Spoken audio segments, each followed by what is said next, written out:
Welcome. In this video, we'll walk through the simple steps to mark an archived group as unread on the WhatsApp app for PC. If you've ever accidentally opened a group chat and wanted to keep it marked as unread for later, this new update makes it super easy. Let's get started.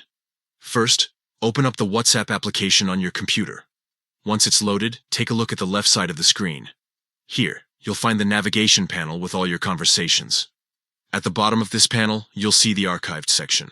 Click on it to access all chats and groups you've previously archived.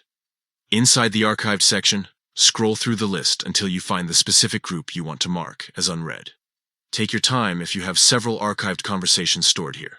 Once you locate the group, move your mouse over it and right-click. This will open a small drop-down menu with different options. From the menu that appears, select the option labeled Mark as Unread. The moment you choose this, WhatsApp will instantly update the chat status.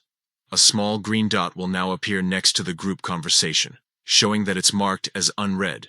This works just like when someone sends you a new message, helping you easily remember to check it later. What's great about this feature is how much better it makes organizing your communication. Even though the chat was opened before, you can now mark it unread without having to worry about losing track of important conversations. It's especially helpful for busy group chats, where you want to revisit messages at the right time. With just these few steps, open WhatsApp, go to Archived, find your group, right-click, and choose Mark as Unread. You now have a quick and efficient way to manage your chats on the desktop app. That's all you need to know for marking archived groups as unread in the latest WhatsApp update. Thanks for watching.